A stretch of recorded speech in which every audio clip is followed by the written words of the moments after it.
Приветствую! Решил начать снимать серию роликов по автомобильной тематике, по техническим вопросам. Ролики будут из разряда «Говорящие руки». Так проще, потому что экспромтом можно что-то взять и прямо на рабочем месте показать. Совсем недавно в Телеграме, в чате по маслам обсуждали тормозные колодки. И обратил внимание, что многие люди оценивают качество тормозных колодок по тому, скрипят они при торможении или нет. То есть обычно говорят так: вот эти колодки плохие, они скрипят, а вот эти хорошие, они тихие. Ну и, собственно, хочу поделиться своим видением ситуации. Почему, в принципе, возникает звук при торможении и можно ли оценивать тормозные колодки по этому критерию. Здесь немножко нужно, конечно, обратиться к физике процесса. Самая близкая аналогия будет это струнный инструмент музыкальный, на котором играют при помощи смычка. То есть, когда у нас трется материал смычка о материал струны, струна — это у нас система, которая имеет собственную частоту резонансную, то есть она начинает колебаться в этой частоте, и мы слышим это как звук. То есть трение у нас, в принципе, всегда вызывает колебания трущихся поверхностей. То же самое происходит и в тормозной системе. Когда колодка прижимается к тормозному диску, у нас возникают колебания. И дальше, диск у нас массивный, он эти колебания частично гасит, частично уводит в более низкие диапазоны, которые уже мы не воспринимаем как мерзкий противный свист. А вот колодка у нас поменьше, полегче, и она как раз у нас может свистеть в неприятном нам диапазоне частот. Скажем так, что колодки, они издают колебания абсолютно все. Просто некоторые попадают в слышимый диапазон частот, некоторые не попадают, то есть колеблятся на частотах там выше, ниже. Сейчас попробуем разобраться вообще, хорошо это или плохо, и что с этим делать. От чего вообще зависит резонансная частота колебаний? В частности, рассмотрим именно колодку как систему. Она состоит из фрикционного материала и пластины, металлическое основание. Понятно, что есть резонансная частота какая-то у пластины, есть какая-то частота колебаний у материала. Материал фрикционный при трении колеблется у нас вот здесь вот на поверхности трущейся, да, и, соответственно, колебания должны передаваться в металлическую пластину. Здесь очень многое зависит от самого фрикционного материала. Он бывает разной плотности, разной массы, разной жесткости. Почему так? Потому что, например, для колодок спортивных требуется, чтобы колодка одинаково тормозила и на холодную, и на горячую. А на горячую там торможение — это уже когда идет дым там и огонь. Соответственно, нам нужен другой, более термостойкий компаунд, большая плотность. Надо, чтобы сам этот фрикцион меньше выделял газов, меньше плавился. И, как правило, спортивные колодки имеют намного более жесткий, плотный фрикционный материал, и частоты через него на пластину передаются намного лучше. Соответственно, спортивные колодки скрипят практически всегда и на малых скоростях, то есть они будут скрипеть. И это нормально, от них требовать тишины абсолютно не стоит. Но мы тут не гонщики, да, мы ездим, как правило, на гражданских автомобилях. Попробуем разобраться, почему же там некоторые то скрипят, то не скрипят. Тоже это зависит от компаунда. Компаунд также бывает разной плотности, разного качества. Наполнитель бывает разной структуры. То есть один материал фрикционный у нас более там пористый, другой менее пористый. Соответственно, от этого всего будет зависеть, насколько хорошо передаются колебания от трущейся поверхности до основания колодки. В идеале, конечно, когда колодка у нас на холодную и на горячую тормозит одинаково, но это стараются спортивные колодки делать с такими параметрами соотносимыми, да. Гражданские колодки, конечно, тоже хорошо, когда так, но не всегда. То есть, как правило, у нас коэффициент торможения, коэффициент трения на горячую меньше, чем на холодную. Это на гражданских автомобилях. Это, конечно, не сильно хорошо, но с другой стороны, то есть мы не мамкины гонщики и должны соблюдать скоростной режим. Собственно, производитель под это дело и подстраивает все системы автомобиля. Соответственно, у гражданских колодок намного больше разброс по плотности, массе и составу фрикционного материала. Это значит, что больше разброс диапазонов колебаний, да, собственных вот частот. Ну и, соответственно, разные производители предпринимают разные меры по устранению возможного вот этого звука. Вот, например, здесь у меня на столе, на мой автомобиль, несколько комплектов колодок лежит. Вот эти я брал на подмену, причем там не самые бичевые, скажем так. Не помню, кстати, название, вот здесь вот стерлось, а я не помню, что за бренд. Дело в том, что я их поругаю, потому что на холодную они тормозили как обычно, а вот на горячую я на них тормозить не смог. То есть даже, скажем так, чуть не попал в ДТП, потому что при торможении там примерно со 150 километров эти колодки тормозить отказались полностью, совсем. То есть я ждал, пока они остынут, предпринимал еще попытку торможения, они опять нагревались, торможение падало, и так несколько раз. Вот, ну, все обошлось, но тем не менее, то есть это как раз то самое несоответствие холодному и горячему торможению. То есть материал фрикциона здесь не очень хороший. Ну, скорее всего, больше это зависит от компауда. То есть колодка начинала плавиться, дымиться, возникала прослойка газа между поверхностью колодки и диска. Соответственно, колодка дымила, воняла, шли там клубы газа, дыма, но тормозить она не могла, потому что работала по факту по газовой прослойке и, скажем так, расплавленному материалу фрикциона. При этом эти колодки не скрипели вообще. Здесь даже, кстати, вот есть антискрипная пластина, так называемая. То есть никаких звуков они не издавали, но тормозить отказались. Хорошая эта колодка? Конечно, нет. То есть это просто опасно ездить на таких. Лучше бы они скрипели, но оттормозились со скорости, да. Вот такие есть колодки. Их я еще не ставил. Белая, это я их пропитал гексагональным нитридом бора. Но это отдельная тема, не буду рассказывать для чего и вообще не рекомендую. Всякие такие эксперименты, надо понимать, что и для чего вы делаете. Вот. Но, тем не менее, тут видно, что никаких пластин антискрипных нету. Поэтому, как будут работать они, шумно или нет, непонятно. Ну и, собственно, больше расскажу про вот эти колодки, которые абсолютно случайно просто взял уже от безысходности, и оказалось, что они идеально подошли на мой автомобиль. Напомню, у меня микроавтобус Toyota Town Ice 89 года.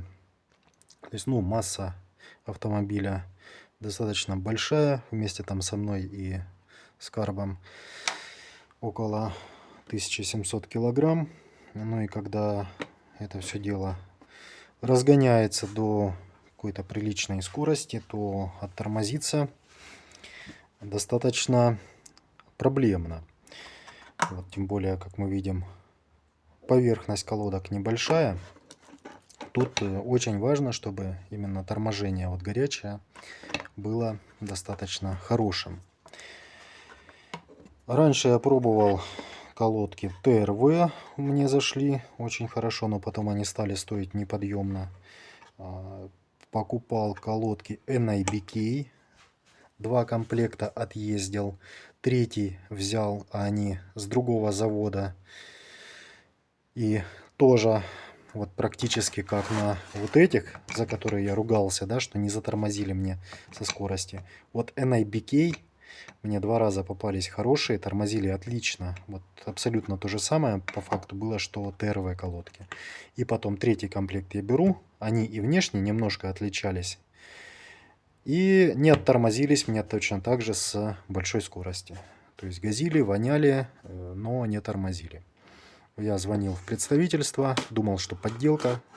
Разобрались, оказалось не подделка, просто другой завод, другой материал фрикциона, все другое и качество отстой. Соответственно, тогда с NIBK я попрощался, понял, что стабильного качества от них ждать не стоит. Ну, сейчас пока вот есть на мой автомобиль вот такие колодки. Стоят, на удивление, они копейки. Вот этот комплект 1000 рублей стоит. А тормозят они, я сразу вспомнил, собственно, те самые ТРВ и 2 комплекта NIBK, которые мне понравились. Потому что оттормаживаются они с высокой скорости отлично. И причем даже есть еще повторное потом торможение без проблем. Кстати, здесь можно обратить внимание, что в них, в самом фрикционе, есть цвет мед. Предположительно латунь. Сейчас с этим делом борются активно, потому что латунный, медный всякий там порошок цинковый противоречит экологическим нормам. Вот, хотя он помогает тормозить на самом деле. Сейчас объясню почему. Но вот уже многие производители отказались от таких фрикционов. Ну, это, соответственно, Lynx. Это у нас производит Китай. Китайцам вообще плевать на всех и все. Соответственно, можно пользоваться материалом, собственно, как он и делался раньше, с добавлением цветмета. Вот, например, здесь уже никакого цветмета нет. То есть тут видно какие-то блески, но я думаю, что это железный ворс, который как раз пришел на замену цветмету. Здесь я не помню. Да, тоже. Здесь, кстати, тоже цветмет есть. Вот. Латунный цвет тут поблескивает. Так что это тоже, ну, я, по крайней мере, считаю, что добавление цветных металлов во фрикцион — это хорошо. Объясню чуть позже, как я и сказал, почему. Так вот, вот эти колодки я уже отъездил несколько комплектов. Всем меня устраивают. Скрипа они не издают. Присутствует антискрипная пластина. Но самое интересное, что однажды у меня, кстати, по-моему, NIBK заскрипели. На них тоже там антискрипная пластина была и все. Я тогда схалтурил при установке и плохо смазал. В первую очередь не смазал поверхности опорные. Вот здесь видно отпечаток суппорта. У меня там двухпоршневые суппорты стоят, соответственно, поэтому тут 2 вот этих вот язычка. И на второй колодке вот они, 2 поршенька. Собственно, что можно предпринять, если колодки скрипят? Вот я могу, например, установить вот эти колодки так, что они заскрипят, а могу установить так, что не заскрипят. То есть и это будет зависеть даже не от самой колодки. Дело в том, что вот здесь вот эти поверхности, они подвержены воздействию внешней среды. То есть это в первую очередь влага, после чего опорная поверхность тормозного цилиндра корродирует, прилегает к колодке плохо, и у нас за счет малой площади контакта, то есть появляется как бы большая площадь, которая может колебаться. Очень важно при замене колодок на суппорте, во-первых, чистить опорные поверхности тормозных вот этих цилиндров и смазывать их. Как видно, да, здесь есть следы медной смазки. То есть это, во-первых, медная смазка защищает. Можно, кстати, не только медный, это медь здесь просто в качестве разделителя, но это не так важно. То есть основная задача это не пустить влагу в место контакта, чтобы у нас здесь не образовывалась коррозия на поршне.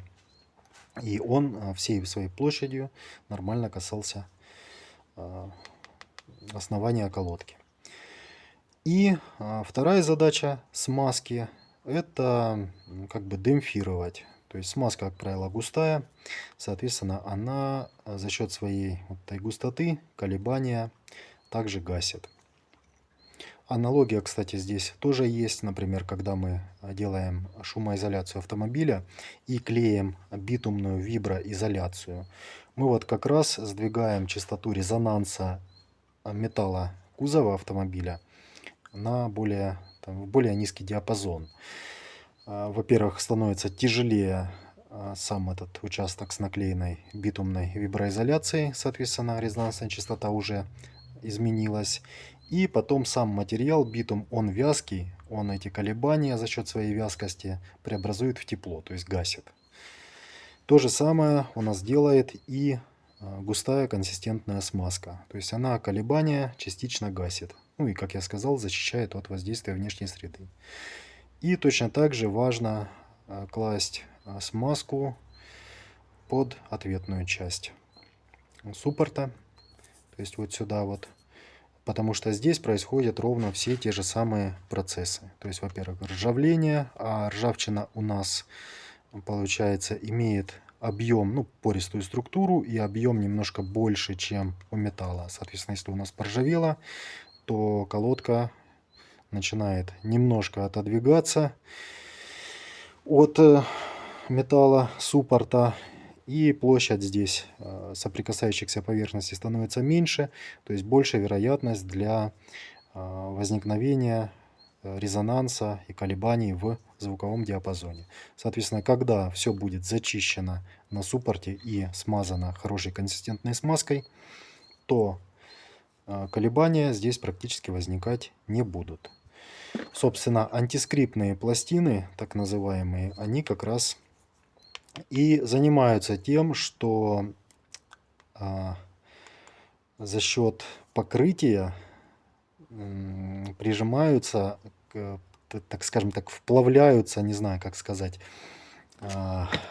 вмазываются в поверхности. Так, где у меня тут пластинка?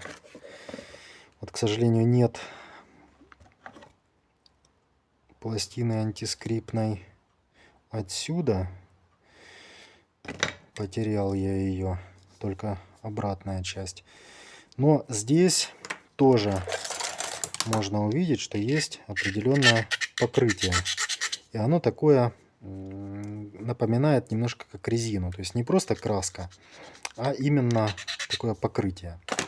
Вот на поршне там прям видно, ну, площадь поверхности меньше, там видно, как это покрытие прям так выдавливается из-под места контакта, ну и заполняет, соответственно, все неровности.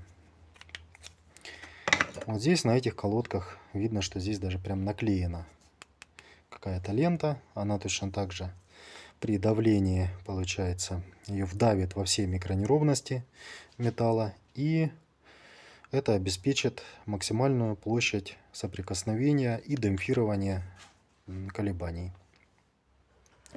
Соответственно, колодка смазывается также и в подвижных частях, то есть это вот эти части, там где она ходит у нас по суппорту. Точно так же должна быть хорошая смазка, которая не вымывается водой, не вытекает при нагреве, То есть она должна постоянно находиться в местах контакта, защищая от коррозии и демпфируя вот эти вот самые колебания. Итак, подытожим. Предприняв определенный комплекс мер, можно убрать скрип у колодки и, скажем так, не предприняв эти меры, мы можем поставить колодки, которые изначально работали тихо, поставить их так, что они заскрипят. Вот, например, если я эти колодки, на которых уже езжу несколько комплектов, поставлю, просто там помазав подвижные части, не зачистив поверхности опорные на цилиндрах суппорта и на ответной части суппорта, то, скорее всего, это приведет к скрипу. Потому что в любом случае, там, они у меня изнашиваются примерно раз в год, там 40 тысяч километров, и они, в принципе, в ноль. Соответственно, за это время все равно какое-то количество там влаги попадает под опорные поверхности, и все равно там коррозия появляется. Соответственно, если я не почищу, то получу через какой-то пробег, скорее всего, скрип. Хотя вот это покрытие на антискрипной пластине, может оно, кстати, и вывезет, потому что его так неплохо продавливает, оно прям видно, как достаешь вторую колодку, и прям видно, что продавило там почти до металла, и покрытие разошлось в стороны, и вот эту поверхность сопрягающуюся, оно по факту герметизирует. Но пробовать я это не буду, то есть я просто поставлю как обычно, как делал всегда, и скрипа не получу. Чуть не забыл, хотел же рассказать, почему я считаю, что хорошо, когда в составе фрикциона есть цветной металл. Тут вот в чем дело. У нас колодка, фрикцион колодки, тормозит-то на самом деле не по железу, не по чугуну, не по стали, а по композиту. С точки зрения обывателя, то есть он видит металлический тормозной диск и какой-то там вот этот вот композитный материал фрикциона. И он думает, что фрикцион тормозит по металлу, но это не так. Что из себя представляет рельеф металлического тормозного диска? Примерно это выглядит вот так. То есть у нас есть вершины, которые спилило фрикционом колодки, они там плоские относительно, но между ними, как правило, есть какие-то провалы, царапинки, впадинки, которые уменьшают полезную площадь. У нас же чем больше площадь, тем эффективнее торможение. И в идеале, если бы у нас была цельная плоскость, но, к сожалению, такого не бывает. У всех материалов есть микрорельеф. Так вот, чтобы увеличить эффективность торможения, фрикцион колодки изготавливается таким образом, чтобы пока колодка притирается, у нас часть вот этого фрикциона втерлась в вот эти вот впадинки. И также вот здесь вот выровнялась. И таким образом получается, что после притирки колодки у нас уже работа идет не фрикцион, металл, а фрикцион и композит из этого же фрикциона и металла диска тормозного. И, соответственно, вот этот материал фрикциона, он может переноситься с колодки методом, скажем так, подплавления компауда, который является связующим колодки. То есть при нагревании все равно вот эта часть, она нагревается и, естественно, сгорает, скажем так. Соответственно, вот здесь получается состав из вот этого из месива расплавленного абразива, компауда. Оно заполняет вот эти неровности. Но цветной металл, мягкий цветной металл, в частности, здесь я вижу цвет латуни, скорее всего, она и есть, а латунь это у нас в основном медь и цинк. И то, и другое у нас мягкие металлы, соответственно, они могут осуществлять избирательный так называемый перенос. То есть при трении черного металла и цветного металла, у нас частички цветного металла втираются в черный. То есть, там даже получается на уровне, скажем так, диффузии. То есть когда у нас там оно чуть ли не на молекулярном уровне спаивается. Ну, простой пример пайка, да, то есть когда мы берем медь, припой, там оловянно-свинцовый, да, и паяльником это все дело паяем, то есть у нас получается лужение, собственно, это тот же самый процесс, то есть когда у нас получается по факту диффузия на поверхности материалов. Вот здесь происходит все то же самое, ну только при больших температурах, при большем давлении. Таким образом, цветной металл во фрикционе колодки, он является как бы дополнительным вот этим элементом, заполняющим микрорельеф.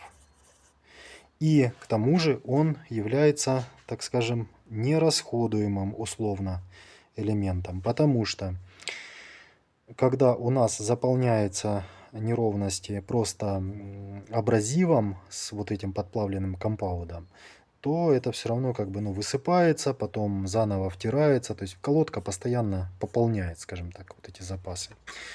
Вот, кстати, вот здесь цветного металла нет, потому что решили экологи, что там порошок медный, цинковый, ну то есть латунный, он экологии противоречит, экологическим нормам, и надо его менять. И заменили, собственно, на стальной ворс.